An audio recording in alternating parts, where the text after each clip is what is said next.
একটা প্রশ্ন হলো, দাড়ি রাখার পরে দুদিন রেখে কেটে ফেলে আবার দুদিন পরে রেখে, মানে আচ্ছা, স্ত্রীকে তালাক দেওয়ার পরে স্ত্রীর মায়ের বাড়িতে 2-3 মাস আবার স্বামী তুলে নেয়, মশলা কি? জি না, স্বামী স্ত্রী, আচ্ছা শোনেন, স্বামী স্ত্রী হোক বা কোনো যুবক যুবতী হোক, এক কথায় যদি নাপাক হয়ে যায়, ঠিক আছে, কি লিখছে, ওই রাতে গোসল না করে সেহরি খাওয়া যাবে কি না? তারাবির নামাজ কয় রাকাত? 8 না 20? আসসালামু আলাইকুম। ওয়ালাইকুম আসসালাম রহমতুল্লাহ। সুদখোর মদ পানকারী ব্যক্তির বাড়িতে রোজার ইফতার করা যাবে কি না? দেখুন, গুনাহ সবার মধ্যে আছে, হলো, হাদিসে আছে কুল্লু ইবনে আদম খাত্তাউন ওয়া খায়রুল খাত্তাইন আত-তাওয়াবুন। আল্লাহ পাক বলছেন আদমের সন্তান সবগুলোই পাপী, এদের মধ্যে পাপ আছে। উত্তম পাপী সেই যে পাপও করে ক্ষমাও চায়। উত্তম পাপী সেই যে পাপও করে ফের আল্লাহর কাছে লজ্জিত হয়, হলো। কিন্তু দুনিয়াতে বেশ কিছু পাপ আছে যেগুলোর নাম হলো গুনাহে কবিরা, বড় পাপ। এই বড় পাপের মধ্যে এই দুটোর নাম শীর্ষে রয়েছে, সুদ আর মদ, আর আরেকটা টপ র্যাঙ্কের আছে ব্যভিচার। তিনটে, আরো তো আছেই অনেক, কিন্তু এই তিনটের নাম হাইলাইট থাকে সবসময়। তো তার মধ্যে দুটো এখানে কমন পাওয়া গিয়েছে। একজন লোক সুদ খায়, আপনারা জেনে গিয়েছেন। একজন লোক মদ পান করে নিয়মিত, আপনারা জেনে গিয়েছেন। তখন এই লোকটা আর সাধারণ ফাসিক থাকে না, ফাসিকে মৌলিন হয়ে যায়, এলানিয়া ফাসিক হয়ে যায়। ও দুনিয়ার কাছে ওর চরিত্র ওপেন হয়ে যায়। তো যার চরিত্রে ওপেন ভাবে সুদ এবং মদ থাকে, ওর সঙ্গে শরীয়তের সম্পর্ক থাকতে পারে না, হলো। সেই জন্য সরাসরি সুদখোরের টাকা দিয়ে সরাসরি সুদখোরের বাড়িতে বসে ইফতার চলবে না। আপনারা এই টাইপের মানুষকে বয়কট করা শিখুন। বয়কট কখন করবেন? কোরবানির সময়, ঠিক কায়দাতে ফেলতে হবে। তো ও যখন বলবে, আব্দুল কালাম সাহেব আমার সঙ্গে ভাগা নেন গরুতে, ও বলে না তুমি সুদ খাও, ভাগা নেবো না, আমার কাছে আসুক, আমি বললাম হবে না, এমন করে দাও। তখন যদি ও বলে যে না আল্লাহ আমার টাকা অনেক দিয়েছে, আমি নিজেই একাই দিয়ে দেবো, তো তোর গরুকে কাটবে দেখি, আমার ইমাম সাহেব জবাই করতে যাবে না। এই জায়গাতে ফেলতে হবে, বল হ্যাঁ তোর সঙ্গে আমি থাকবো। ঈদের মাঠে সবার সামনে দাঁড়িয়ে তুমি বলে দাও যে আজ থেকে আমি তওবা করে নিলাম, আলহামদুলিল্লাহ তুমি আমার ভাই, কোনো সমস্যা নেই। তওবার দরওয়াজা খোলা রয়েছে, তওবার দরওয়াজা খোলা। যেন খবরদার কিছু জিনিসে শক্ত হতে হবে, শক্ত না হলে সমাজকে শুধরানো সম্ভব হবে না। এইবার একটা মশলা হলো এই, আচ্ছা ঠিক আছে, ও মশলা আজকের আর আলোচনা করছি না, তখন ফের রাস্তা খুলে যাবে আবার। আসসালামু আলাইকুম। ওয়ালাইকুম আসসালাম। হুজুর সালাম নিবেন, কয়েকটি প্রশ্ন, বেয়াদবি হলে ক্ষমা করবেন, জাযাকাল্লাহ। একটা প্রশ্ন হলো, দাড়ি রাখার পরে দুদিন রেখে কেটে ফেলে আবার দুদিন পরে রেখে, মানে আচ্ছা, দাড়ি রাখে কাটে, রাখে কাটে, রাখে কাটে। দেখুন, বিষয় হচ্ছে আপনাদের কাছাকাছি অঞ্চলের একটা লোক আছে, এত বড় বড় দাড়ি রেখেছিল, হঠাৎ করে দাড়ি চেঁচে ফেললো। লোক জিজ্ঞাসা করলো এই অবস্থা তোমার কেন? তা বলছে আমি দাড়ি রাখলে আমার হাকিকাত লোক জেনে যাবে, ধরে ফেলবে। কি গো, ঠিক আছে? দেখুন, এর সঙ্গে এর কোনো সম্পর্ক নেই। আজকাল সমাজ জালেম আর জালিয়াতে ভর্তি হয়ে গিয়েছে। এরা হলো সমাজের বড় বড় দাজ্জাল এবং জালিয়াত। নিজেরা সাজবে পীরও, রসুলের সুন্নাতের উপরে আমল করতে আপত্তিও থাকবে, জালিয়াতি ছাড়া অন্য কিছুই নয়। আমাদের সমাজ হয়েছে এমন যে যত বড় জাহেল ও অত বড় পীর, এটা চলবে না। আমরা কোন জাহেলকে পীর বলে স্বীকৃতি দেব না, আর কোন পীর যে হবে তাকে জাহেল বলে মানব না, এটাই শর্ত। পীর কে হবে আপনার কথায় নয়, আমার কথায় নয়, পীরেদের ওস্তাদ আব্দুল কাদের জিলানী যে ফয়সালা দিবে সেই ফয়সালা নিতে হবে। আব্দুল কাদের জিলানীকে জিজ্ঞাসা করছে, হুজুর আপনি বলুন। আব্দুল কাদের জিলানী বলছেন, আমি দুনিয়ার লোকের কথা কি বলবো, আমি আমার কথা বলছি। দারাস্তুল ইলমা হাত্তা সিরতু কুতবান, আমি আব্দুল কাদের জিলানী ইলম অর্জন করেছি, আল্লাহ পাক আমাকে দুনিয়ার কুতুব বানিয়ে দিয়েছেন।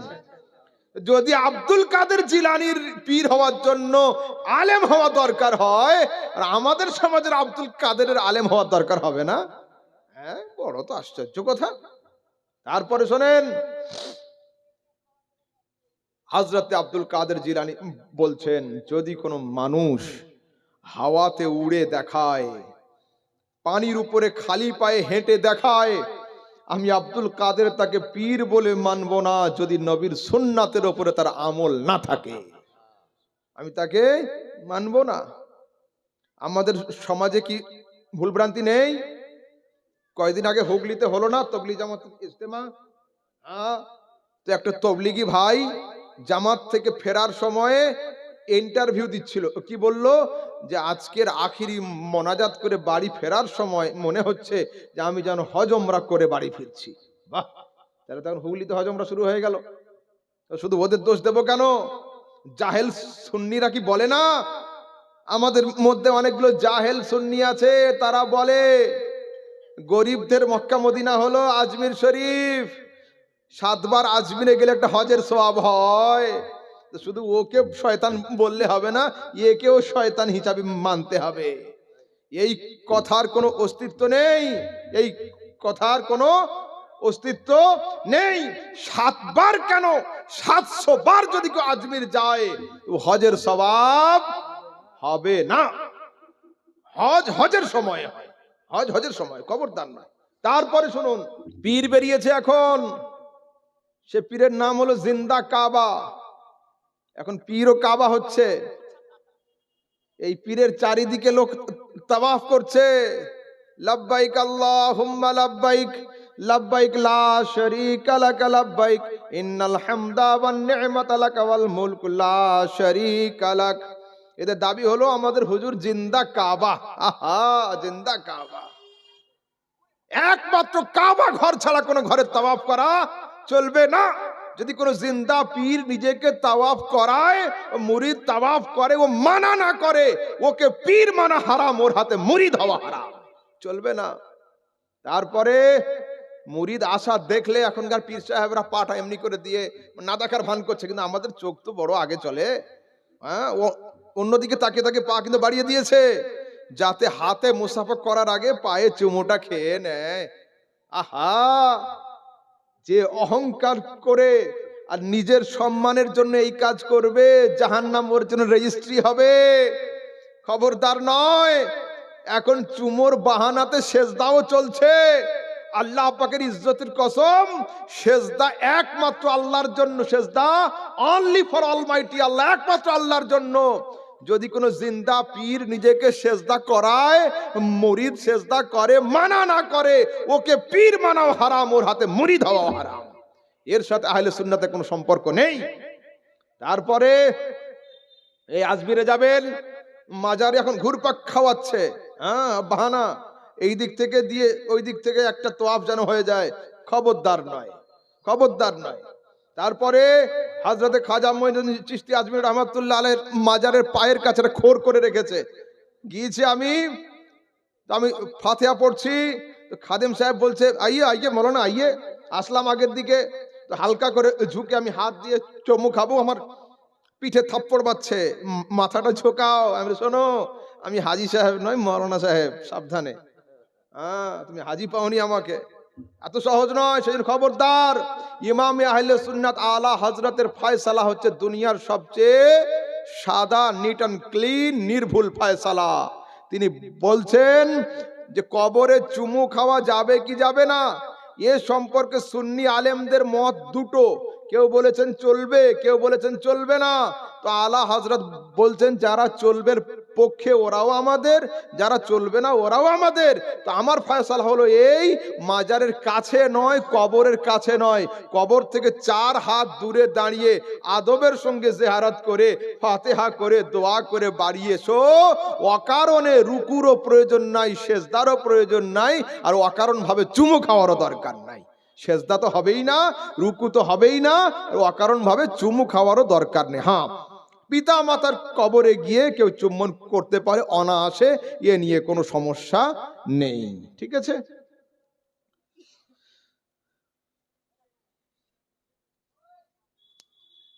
স্ত্রীকে তালাক দেওয়ার পরে স্ত্রীর মায়ের বাড়িতে 2-3 মাস আবার স্বামী তুলে নেয়, মশলা কি? জি না,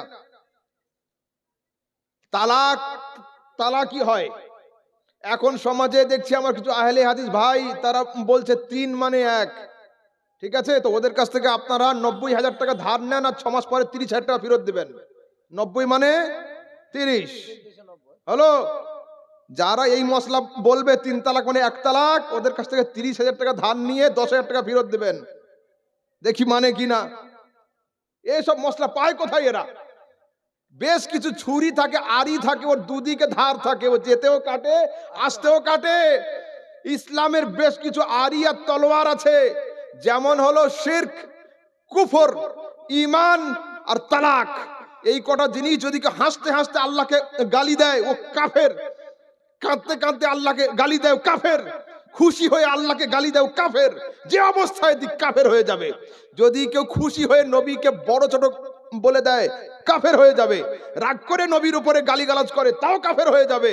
ঠিক তেমন যদি কেউ খুশিতে কাউকে তালাক দেয়, তাও তালাক হয়ে যাবে। কাঁদতে কাঁদতে তালাক দেয়, তাও তালাক হয়ে যাবে। এর কোনো উপায় নেই। 3 মাস মায়ের বাড়িতে আসলো, বা হজ করতে গিয়ে জমজমের পানি দিয়ে ধুইয়ে আনলাম, এনে নিয়ে নিলাম, চলবে না। তালাক দেওয়ার পরে যদি কেউ নিয়ে চলতে চায়, সামাজিক ভাবে ওকে বয়কট করুন। ওর বাড়িতে তরকারি দেওয়াও যাবে না, ওর বাড়ির তরকারি নেওয়াও যাবে না। তালাক দেওয়ার পরে স্বামী স্ত্রী একসঙ্গে থাকা, তার মানে হলো এই যে পারমিশন ভাবে জেনা করার হুকুম দিয়ে দেওয়া। ঠিক আছে, সার্টিফিকেট দিয়ে জেনা করানো চলবে না।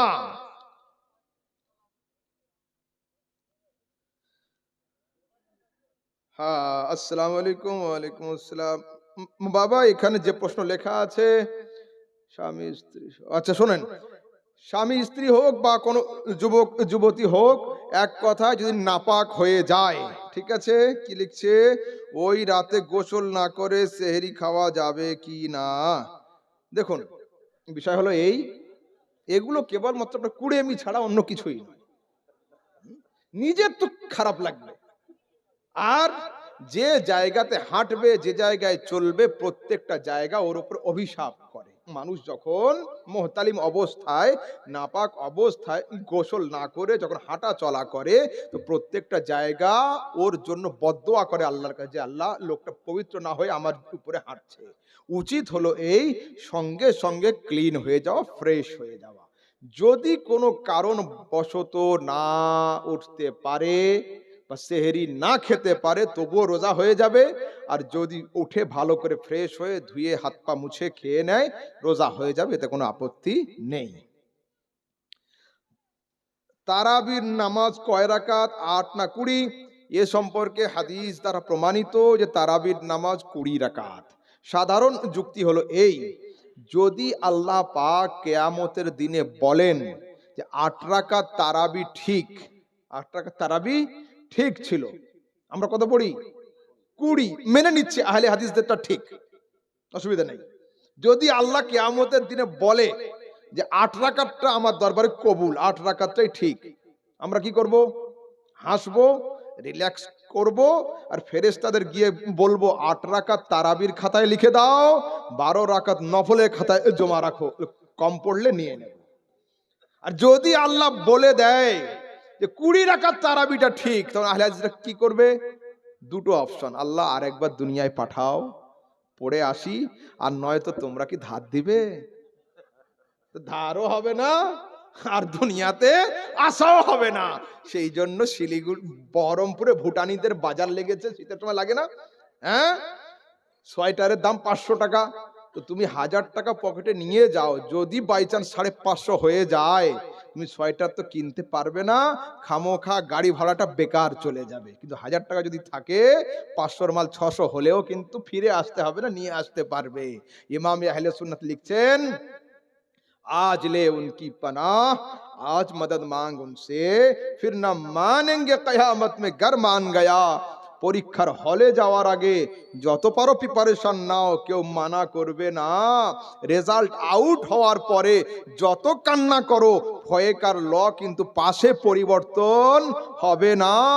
মানতে হয় আজ মানো, স্বীকার করতে হয় আজ স্বীকার করো। কিয়ামতের দিনে ফেরেশতাদের হাতে ডান্ডা দেখে মানি মানি করলে মামলা কিন্তু ঠান্ডা হবে না। এই পর্যন্ত শেষ করলাম। বলার মধ্যে যদি কোনো শাব্দিক ত্রুটি থাকে আল্লাহ পাক ক্ষমা করেন। ওয়া আখিরু দাওয়ানা আলহামদুলিল্লাহি রাব্বিল আলামিন। আসসালামু আলাইকুম ওয়া রাহমাতুল্লাহি ওয়া বারাকাতুহু।